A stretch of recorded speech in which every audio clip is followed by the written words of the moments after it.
Islampur police ने डकैती की एक कोशिश नाकाम कर दी। पुलिस ने 9 बदमाशों को गिरफ्तार किया। शनिवार रात इस्लामपुर थाने के सोनाखोड़ा तीस्ता नहर के पास 9 बदमाश डकैती की योजना बनाने के लिए इकट्ठा हुए थे।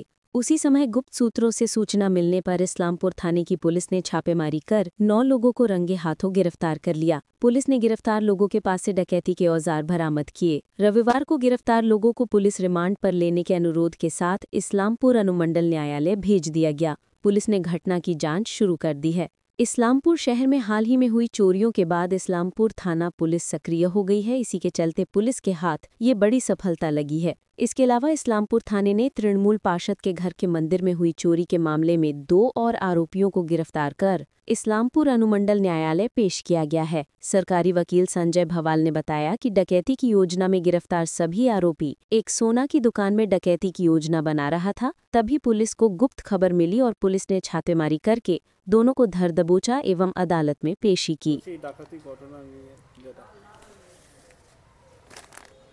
দেখুন, এই কেসে আজকে মোহাম্মদ রাজা সমেত আরও 8 জন, মোট 9 জনকে এই কেসে ফরওয়ার্ড করা হয়েছিল। এরা সোনাখোদা তিস্তা ক্যানেলের সামনে জড়ো হয়েছিল ডাকাতি করার উদ্দেশ্যে। তো পুলিশ এখানে সোর্স অফ ইনফরমেশন পেয়ে যায় এবং এদের ধরে ফেলে এবং এদের কাছ থেকে কিছু উইপন্সও রিকভারি হয়েছে। ডিউরিং ইনভেস্টিগেশনে এদের ইন্টারোগেশন করা হলে এরা বলে যে এরা ইসলামপুরে জুয়েলারি শপে ডাকাতি করার উদ্দেশ্যেই জড়ো হয়েছিল। তো আজকে এদের ফরওয়ার্ড করা হয়েছিল, এদের বেল পেয়ার করা হয়েছিল। প্রসিকিউশনের তরফ থেকে আমি বেল পেয়ারে আপত্তি করি। Accordingly learned court bail prayer reject করেছেন। 14 পুলিশ হেফাজত, পুলিশ পেয়ার এই কেসে হয়নি, জেল হেফাজত হয়েছে জুডিশিয়াল কাস্টডি। বলছি এই যে মেন কেস বলছেন রাজা, এর বাড়ি কোথায় আর এর সঙ্গে যারা ছিল তাদের বাড়ি অ্যাড্রেসগুলো আমি নোট করে নিয়ে গেছে, ঠিক আছে, কিন্তু এদের আজকে 9 জনকে ফরওয়ার্ড করা হয়েছে। এমনটা শোনা যাচ্ছে যে এদের 8 জন যে রয়েছে, টোটাল 9 জন, এদের বাড়ি হচ্ছে বিভিন্ন জায়গায় ইসলামপুরের। সেটাও হতে পারে, সেটা আমার নোট করা হয়। মূলত এরা রাজাটা কি মেন মাথা? 1 নম্বর আসামি মোহাম্মদ রাজা সমেত আরও 8 জন, মোট 9 জনকে। রাজার বাড়ি কোথায়? আমি বললাম তো একবার। বলছি কটার দিকে এদের ধরা হয়েছিল, কোন জায়গা থেকে?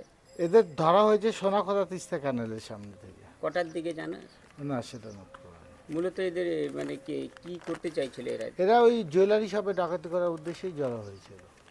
ওই চুরি ঘটনা থেকে নতুন করে কোন চুরি? গুরিদাস সাহার বাড়িতে। হ্যাঁ, দেখুন, একটা চুরি কেসে, এই কেসে 24/10/25 একজনকে শোন অ্যারেস্ট করা হয়েছিল, যার নাম হলো সোমেন সাহা। তো তাকে ডিফারেন্ট একটা ইসলামপুর পিএস কেস কানেকশানে তাকে পিসিতে রয়েছে বর্তমানে আসামিটা। তো তাকে ইন্ট্রোগেশন করে তিনি 2 জনের নাম ডিসক্লোজ করে, মোহাম্মদ ডোমা এবং মোহাম্মদ আতাবুল আনসারি। এদের আজকে অ্যারেস্ট করে ফরওয়ার্ড করা হয়েছে এবং এদের পিসি চাওয়া হয়েছে 10 ডেজের। অ্যাকর্ডিংলি লার্নেড কোর্ট সেটা 6 ডেজ পিসি বেয়ার অ্যালাউ করেছে। এরা কি ওই চুরির সঙ্গে যুক্ত ছিল? হ্যাঁ, এরা প্রাথমিকভাবে ইনভলভমেন্টে যেটা এসছে, এরা চুরির সঙ্গে যুক্ত। রিকভারি বা কোনো কিছু? হ্যাঁ, এদের কাছ থেকে 2 জনের কাছ থেকে 8,500 টাকা রিকভারি হয়েছে। কোথা থেকে ধরা হয়েছে?